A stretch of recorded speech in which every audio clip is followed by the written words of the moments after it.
우리도 서로 인사를 나누시면서 축복하기를 바랍니다. 참 잘 오셨습니다. 주님께서 여러분 한 분 한 분을 강건하게 붙잡아 주실 줄로 믿습니다. 이 시간 같이 기도하겠습니다. 하나님 아버지, 우리가 신앙생활 하면서 내가 과연 어떤 존재인지, 하나님은 어떤 분이신지, 내 생에 어떤 길을 걸어야 되는지 순간순간 결정하고 선택해야 되는 일들이 많습니다. 주님, 저희가 간절히 바라기는 단순하게 우리가 종교적인 소비자로서 끝나는 것이 아니라 내 마음의 마음은 사고 내 마음에 들지 않으면 안 사고 하는 그런 정도의 삶이 아니라 참된 신앙의 본질을 추구하는 그런 살아있는 신앙인, 거대한 역류, 거대한 흐름을 역류해서 올라가는 살아있는 그런 하나님의 사람으로 쓰임받는 그런 귀하고 복된 일꾼들이 다 되게 하여 주옵소서. 오늘 주님 앞에 나온 주의 백성들에게 들려지는 이 메시지가 인간의 말이 아니라 하나님의 음성으로 주께서 나에게 하시는 그 말씀으로 받아지고, 그리고 그 말씀대로 사는 은혜와 축복이 넘치게 하여 주옵소서. 예수님의 이름으로 축복하며 기도하옵나이다. 아멘.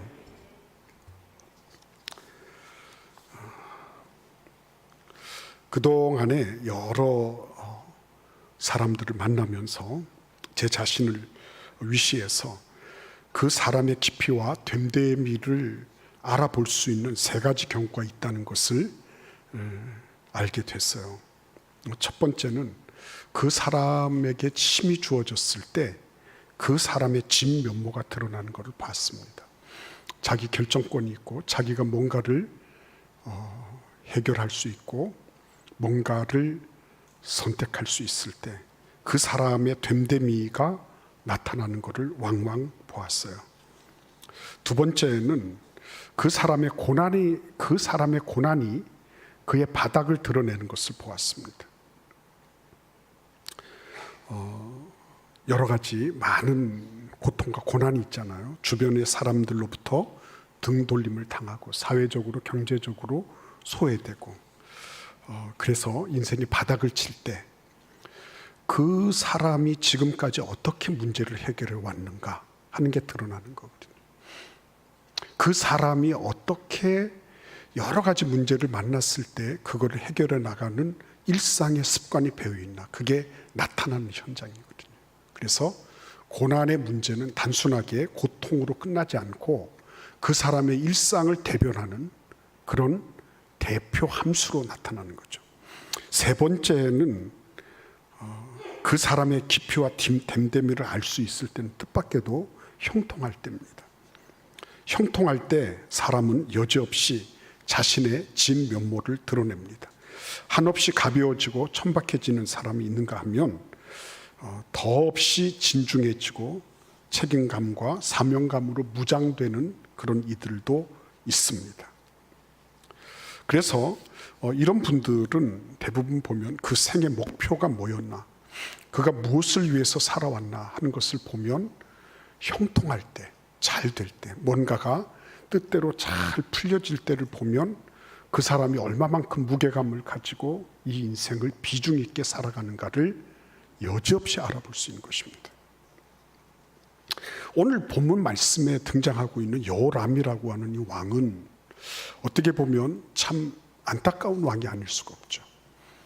이 사람은 자기 아버지 여호사밧과 더불어서 8년 동안 공동 통치를 하다가 자기는 8년의 통치를 자주적으로 독립적으로 한번 해보고 그 다음에 불치병에 걸려서 그냥 죽게 됐어요.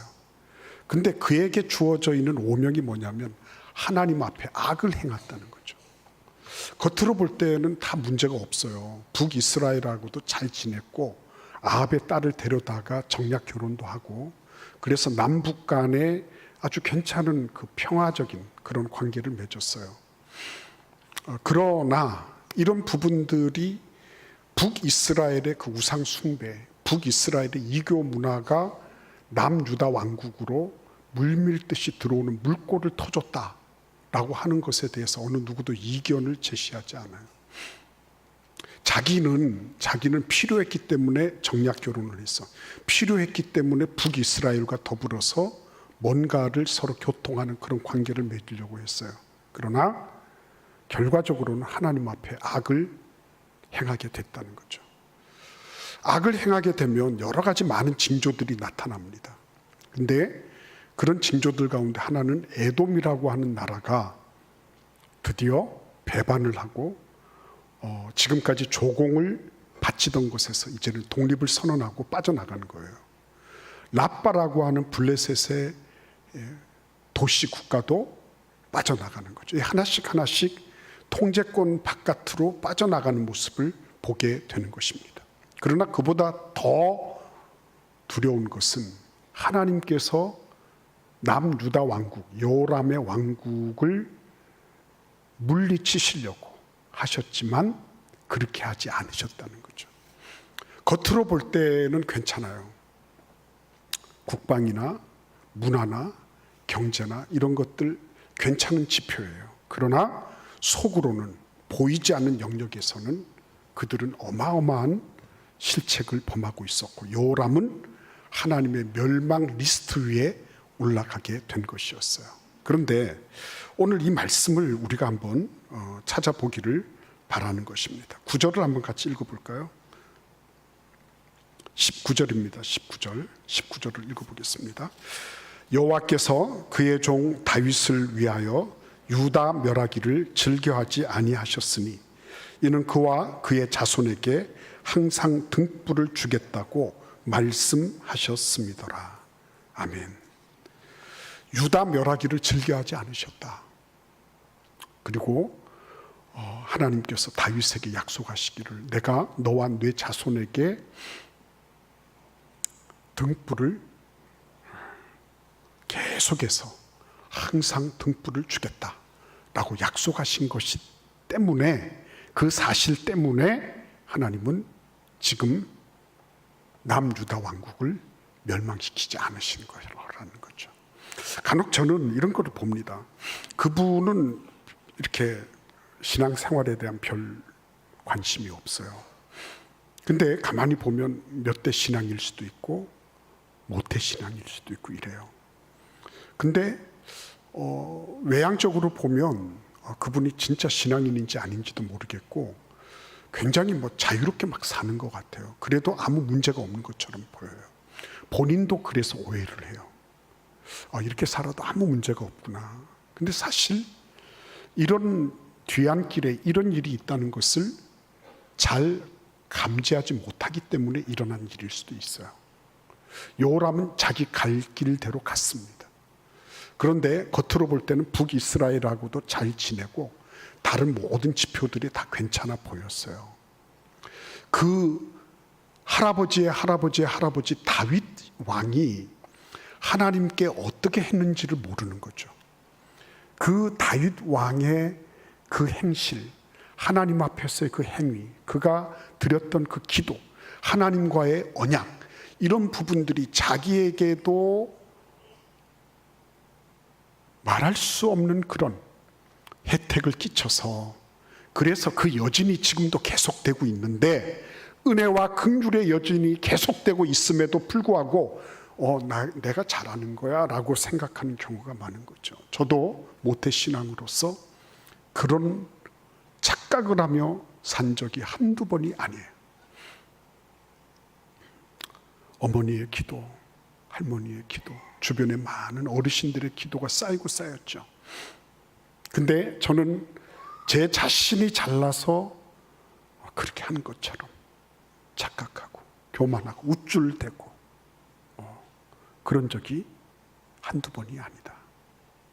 여러분들은 어떻게 생각하십니까? 누군가 나를 위하여 기도하고 우리 부모님, 우리 할아버지, 할머니, 우리 주변의 어르신들, 목회자들 그들이 기도하면서 내가 헐렁헐렁하고 내 마음대로 해도 아무런 문제가 없는 것 같이 보이고 그래서 여전히 나는 그 일상의 삶을 계속하고 있다 라고 혹시나 착각하고 있는 부분은 없을까 생각해 봐야 되지 않을까요?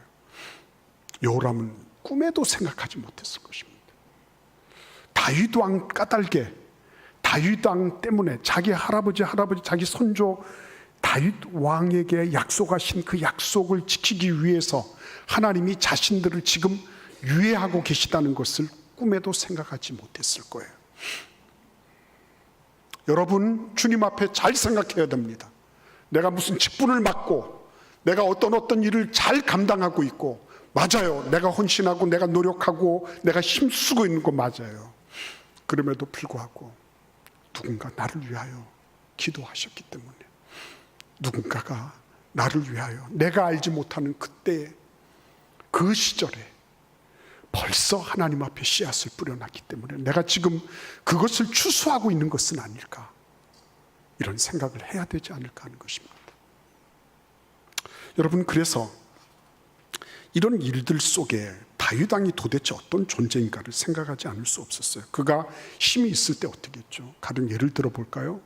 골리앗을 만났습니다. 현실적인 장벽이잖아요, 골리앗이. 근데 그런 장벽을 만났을 때 그는 어떤 힘을 가지고 나갔죠? 보잘것없잖아요. 그가 큰 배틀차 같은 창을 가지고 간 것도 아니고, 다윗이 무슨 어린 갑옷을 입고 무장하고 나간 것도 아니잖아요. 그의 힘은 매우, 참 어떻게 보면 골리앗의 입장에 보면 가소롭기 짝이 없는, 자기를 무시하는 힘이었습니다. 일반적인 그런 통념과는 전혀 관계없는 그런 힘이잖아요. 양치기들이 사자나 곰을 물리치기 위해서 물맷돌 던지는 그 재구 하나 가지고 나온 거거든요. 돌멩이 5개 하고.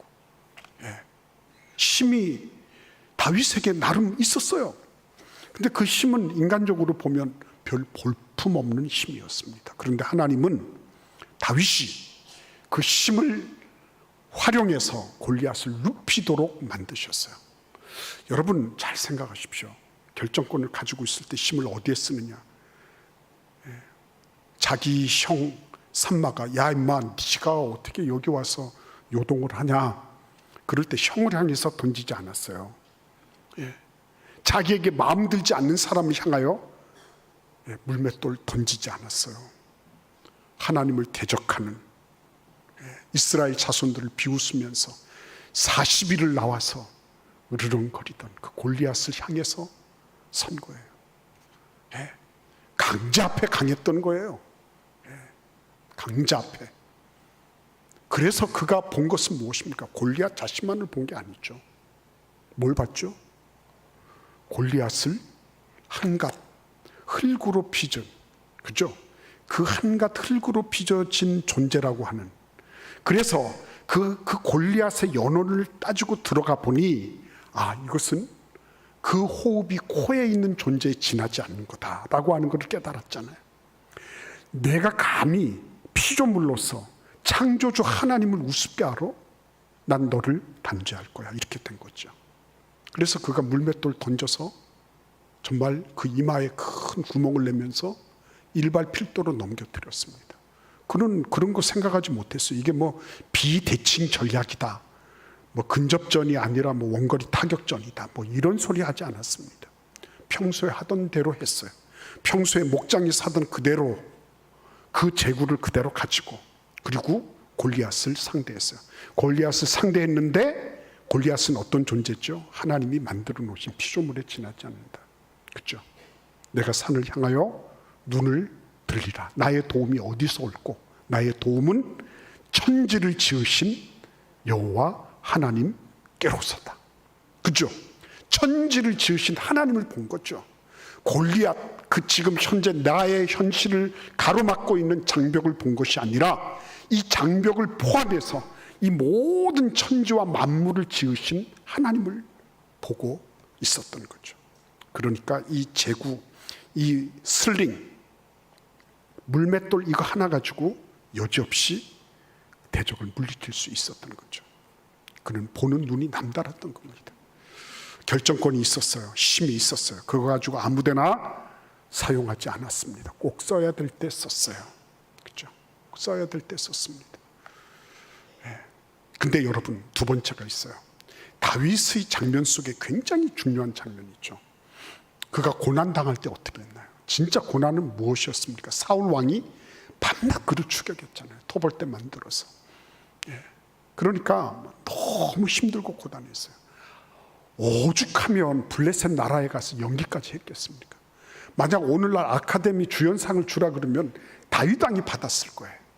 얼마나 리얼하게 블레셋 신하들이 야, 저놈 우리나라에 망명 왔는데 저거 앞뒤에서 치려고 양동작전 하려고 온 겁니다. 절대로 저놈 남겨두면 안 됩니다. 저놈을 이전에 자꾸 제가 이 강대상에서 놈해서 미안합니다. 근데 이제 리얼하게 말씀드리는 거예요. 저놈을 옛날에 다윗이 사울 왕 휘하에 있을 때 그가 전쟁하고 돌아올 때는 여인들이 나와서 다 그랬습니다. 사울이 죽인 자는 천천히요, 다윗이 죽인 자는 만만히로다 그랬습니다. 저는 내버려 두면 안 됩니다. 유진 피터슨이라고 하는 목사님 계시거든요. 그분이 이렇게 그 부분을 번역했어요. 사울이 죽인 자는 천단이요, 다윗이 죽인 자는 만단이로다. 게임이 안 되는 거예요. 그러니까 그만큼 용맹한 용사가 지금 자기의 주군이었던 사울을 향하여 나아가려고 한다는 건 틀림없이 속임수가 있는 겁니다. 왕이시여 정신 챙기시옵소서. 저놈 틀림없이 문제가 있으니까 저놈 데리고 나가면 안 됩니다. 그랬죠. 근데 그런 와중에 어떻게 했어요? 사울이 연기를 하잖아요. 침을 막 끄적이면서 막 눈을 시번덕거리면서 막 연기를 하지 않습니까? 그 연기를 보면서 야, 이 우리나라에 미안합니다. 이 강단에서 쓰기가, 성경을 찾아보셔야 돼요, 여러분들이. 왜 저런 놈을 데리고 왔냐? 데리고 나가라 그랬어요. 그래가지고 겨우겨우 갱신이 빠져나온 거잖아요. 그 정도로 사울 왕의 추격이 얼마나 맹렬했는지 모릅니다. 아주 구사일생으로, 아주 뭐라 그래요, 정말 이루 말할 수 없는 그런 찰나의 순간에 그가 사울을 피하기도 하고 그렇게 했던 적이 한두 번이 아니었어요. 그런데 좋은 찬스가 왔잖아요.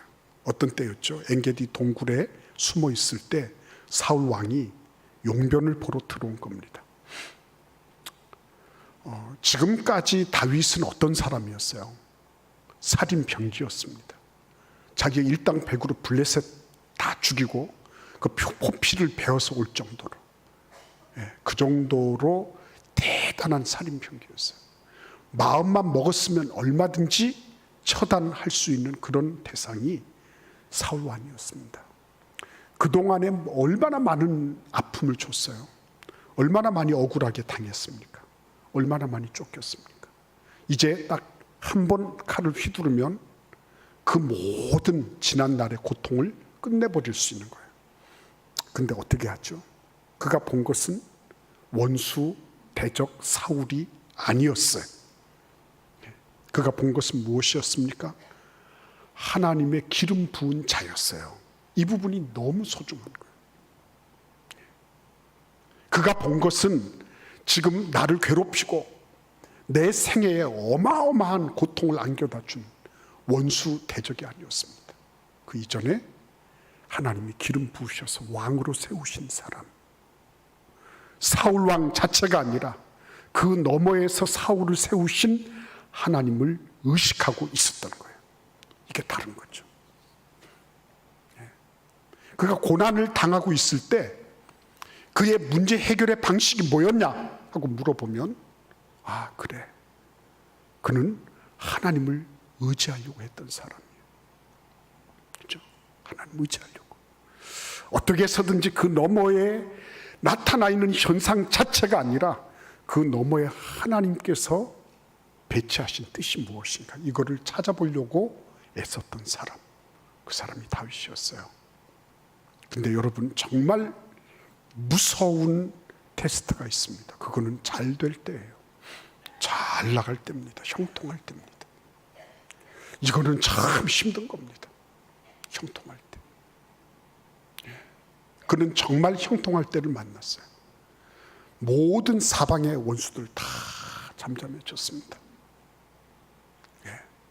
그리고 그는 백향목 궁에 들어 누워서 그 향기로운 궁궐의 그 아름다움, 이 모든 것들을 누리고 있었어요.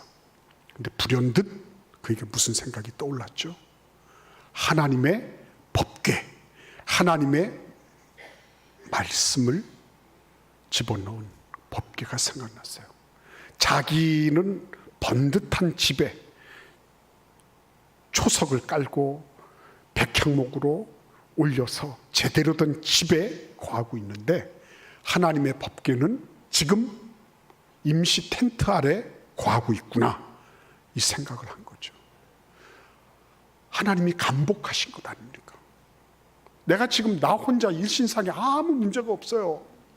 난 지금 잘 나가고 있어요. 아, 하나님 나에게 복을 주셔서 너무 감사합니다. 그런 감사하고 그런 복은 누릴 수 있겠죠. 대부분은 그렇게 하고 끝나잖아요. 그런데 거기에서 한 걸음 더 나아가서, 하나님, 난 이렇게 누리고 있는데 하나님의 법궤는 어떻게 되었습니까? 지금 어떤 상태입니까? 이거를 물어볼 수 있었잖아요. 하나님이 깊이 인상을 받으시지 않았겠습니까? 지금까지 모세 이후로 늘 법궤를 짊어지고, 그리고 그 모든 텐트를 다 옮기는데 레위 사람들이 다 쓰임을 받았어요. 레위 사람 가운데, 아론의 자손 제사장들 가운데, 이스라엘 백성 가운데, 왕 가운데, 선지자 가운데 어느 누구도 법궤가 임시 텐트 아래 거하고 있기 때문에 문제를 제기하고, 그것 때문에 정말 하나님 송구스럽습니다 라고 생각한 이는 다윗 위에 아무도 없었죠. 하나님 이런 부분들을 참 귀하게 여기시는 것 같아요. 이런 부분들을 얼마나 대견하고 기특하게 여기셨을까.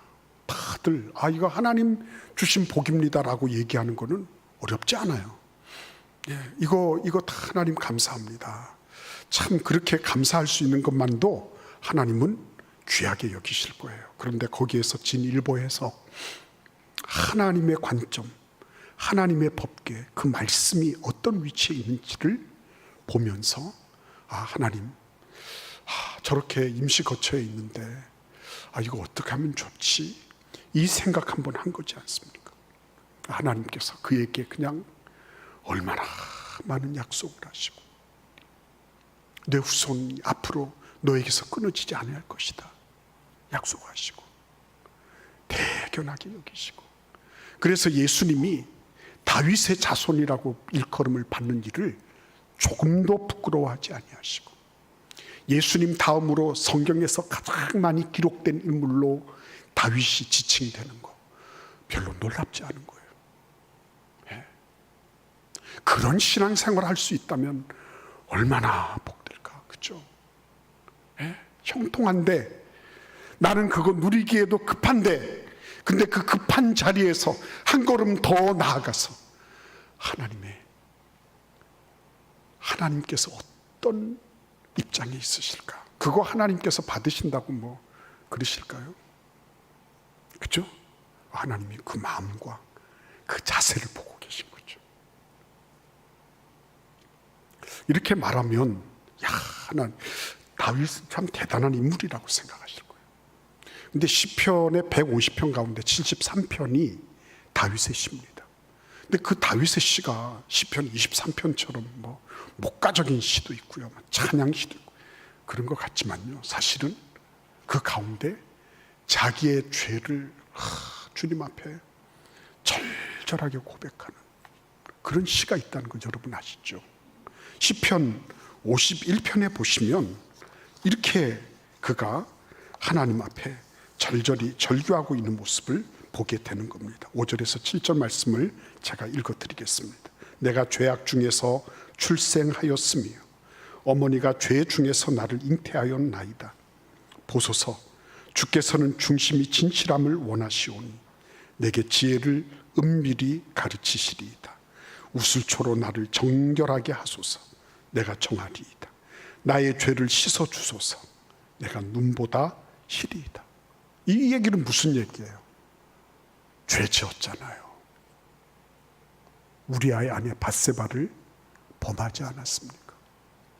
그래서 살인하고 간음하고 이웃의 아내를 탐하고 그리고 모든 나쁜 것들 다 십계명의 하나님 이후의 모든 것들을 다 범하지 않았습니까?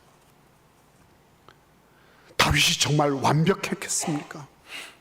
다윗이 막 그냥 고통을 당할 때도 형통할 때도 힘이 있을 때도 완벽했기 때문에 그가 하나님께서 그를 기억하시고 다윗을 위하여서 그의 후손을 하나님이 돌보시는 이런 장면들을 보시면서 정말 다윗은 완벽한 존재였을까? 근데 시편을 읽어보면 아니라는 거죠. 아니라는 거죠. 요압 장군과 서로 공모하면서 라빠성을 공략해 들어갈 때 우리아만 맨 앞줄에 세워놓고 나머지 공략해 가던 군사들, 그를 엄호해야 했던 병사들이 싹 다 빠져나왔잖아요. 썰물 빠지듯이. 그래서 우리아가 억울하게 죽어가지 않습니까? 근데 그런 사악한 짓을 해놓고 그는 아주 멀쩡하게 밧세바를 데려다 놓고 그리고 아기를 낳잖아요. 하나님이 그냥 내버려 두십니까? 그렇지 않죠. 하나님은 그를 아주 세게 징계하십니다. 그 불의의 씨앗도 다 절명시키시고 나중에는 자기가 속으로 낳은 자기 아들에게 쿠데타를 당하는 그런 수치스러운 아빠가 됐죠. 그러면서 자기가 은밀한 곳에서 범죄를 저질렀지만 그가 그 범죄한 것을 온 나라가 다 알고 온 세계가 알고 지금까지도 세월이 얼마나 지났는데 지금까지도 영원히 믿는 사람들에게 회자되는 그런 엄청난 스캔들을 그가 저질러 버렸다는 거죠. 근데 여러분 이렇게까지 하면 이게 완전히 막 올렸다가 내렸다가 막 정신 없는 것 같아요. 그러면 어쩌라는 거냐 이렇게 여러분이 질문하실 수 있어요. 맞아요. 어떻게 하면 좋을까요? 하나님은 다윗을 어떻게 보셨나요? 다윗을 사도행전 13장 22절에 보시면 이렇게 기록하고 있어요. 다윗을 왕으로 세우시고 증언하여 이르시되 내가 이새의 아들 다윗을 만나니 내 마음에 맞는 사람이라 내 뜻을 다 이루리라 이렇게 말씀하십니다. 이 얘기가 언제 있었던 거죠? 그가 형통할 때, 그가 고난을 당할 때, 그가 힘이 있을 때 모든 것을 다 잘했기 때문에 하나님이 내 마음에 맞는다고 하셨을까요? 천만의 말씀이에요. 그렇게 생각하기 때문에 우리는 자꾸만 내가 하나님 앞에 뭐도 잘못했고 물론 우리는 회개해야 됩니다. 그러나 내가 이런 게 안 되기 때문에 하나님이 나를 그렇게 귀하게 여기시거나 나를 그렇게 보배롭게 여기시거나 하지 않을 거야 라고 하는 그런 생각들을 갖게 되는 것 같아요. 내가 이새의 아들 다윗을 만나니 내 마음에 합한 사람이다. 내 마음에 쏙 드는 사람이다. 이 얘기는 언제부터 하신 거예요? 처음 하나님이 사무엘을 통하여 다윗을 만나실 때 하신 말씀이에요. 사무엘에게 하나님께서 저 이새의 집으로 가서 기름을 부어라. 내가 지정해 주겠다 그랬어요. 첫째부터 7째까지가 지나가는데 하나님이 다 노 사인을 내셨어요. 누가 없냐 그랬는데 8째가 지금 목장에서 양치고 있습니다 그랬습니다.